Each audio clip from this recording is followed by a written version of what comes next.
আছে 5 piece ini bitan mayam leirey sina ek Hi mayam, good morning and welcome back to my channel. Mayam puna magpo agi channel asida taram nok chedi. Mayam kam tawrige nungai na ribo. Mayam ngasi se Sunday ne bako ai se nahan lai ba.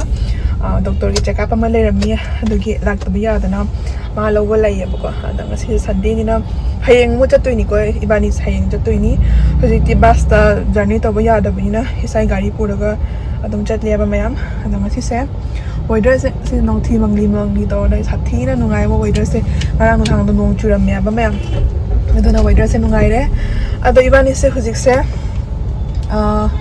kena first cry da sakhe to ubni mayam newborn babies ki phi adum khara yenguge matam so yam dragani na ko aina khara budi online dagi order to ya ba khara budi dum lai online dagi ado aina dum offline dagi so khara yengning ba hai dare adana first cry do ina yengorage first cry yoraga mayam do dum share tawrake angangi phirol product oi rokuna mak first cry da dum available phangmuni ba ko ado asi se salurage mayam pai yoraga mayam do dum share tawjarake mayam yore apoi bel balagi first cry se first floor da leire se leire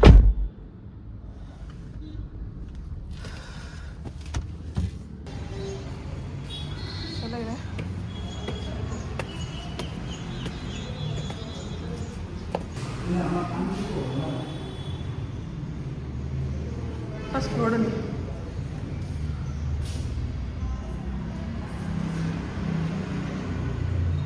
leire ko changa ke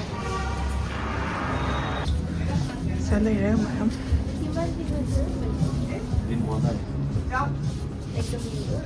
0 to 3 month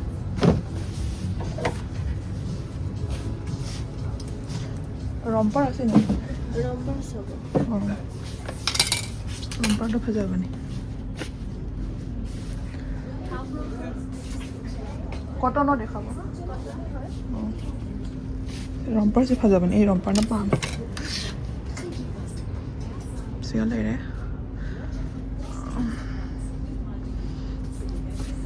Pinu pani makini lai se. Kalau boleh ni makilai ya ba.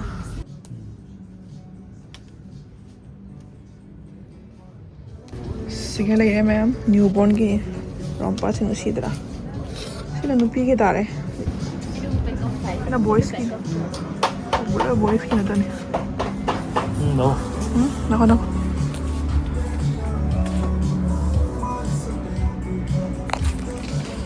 337 this one. How itu? Sigana 5 kag yaw ba ko ne piece. Ni sigana 12 kag yaw ba. 5 gila lo. Ano ba variety lakan na ko. 12 piece to 6 77. Sina su ko da beheli na tra? Sina plain ni. Sina design ga daw. All the things are plain. Kaita color ase 1 2 3 4 5.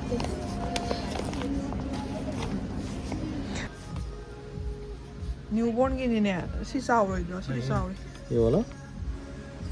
ai ase ki ni nupi ki tare na Okay. Eto lagibo niki? konto ta to rakhi thoi dibo ahi ase si di nupi ki tare na si di girl ki tare na ai nupa nupi ani manga tong ga ba lei ta bani na se ye shoes ma'am se chawni ai newborn ki charo ya koi socks soina yengage sigana mayam socks ni sina socks leirey sina mittens leirey nu sidre one sina pura plain oire sise plain oire phajadre sina phajai khara colorful oya bako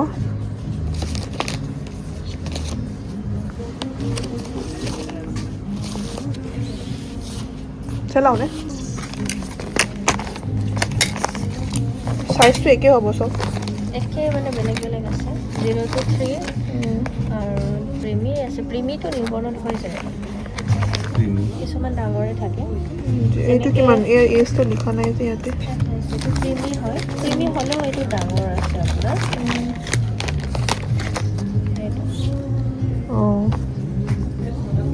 তো হৈ যাব লাগে অলপ ডাঙৰ আছে হৈ যাব বাবু কি যাওলা Sumber lah ya isi yang eina. sini piece 5 piece kan kuji kidum kuji kidum lawan itu Rampar. Ampa sih ini cuma kama kakak এইটো wash cloth হয় মানে suppose newborn baby কেইদিনমান গা ধুৱাই নিদিয়ে ন এইটোৰে পানী ভিজাই wipes নিচিনা কাম কৰে এইটো হেংকিছ হয় সফট হয় এইটো পানী ভিজাই বেবিৰ গাটো মুছি দিব পাৰে আৰু Tawara. Quality to material to cotton হয় pure cotton নহয় নেকি pure cotton হয় এইটো মানে cotton বেলেগ বেলেগ আছে Langsung. কিমান হয় এইটো waskulot niya ang angi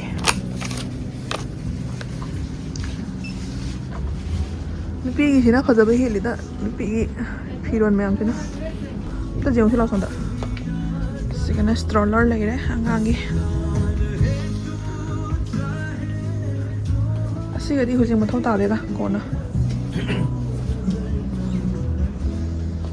angang sing na pamba phone na ni on bike kasi angang sing na pamba phone na ne ba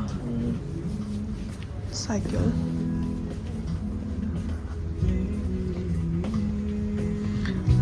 sina diaper ki section ni diaper ka sidi kona lower da hujik mathau ta de ko sigana socks 6 to 12 man loi suno phangi mayam siga lakpa yani newly mom oi gadalo singidi sigana tidi leirey sina angang sanana be car jcb loi sure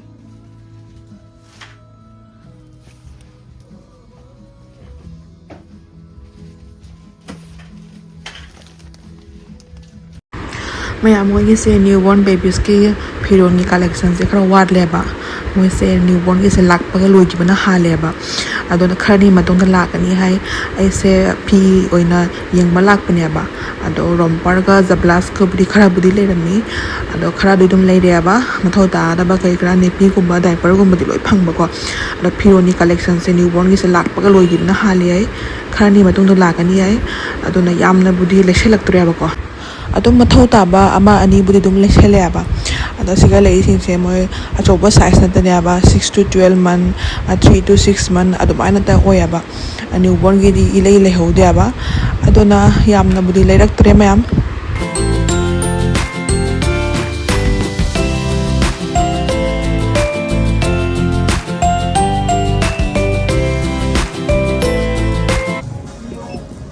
re khoi khara billing tawri kai loi na de kona dum ulaga mayam da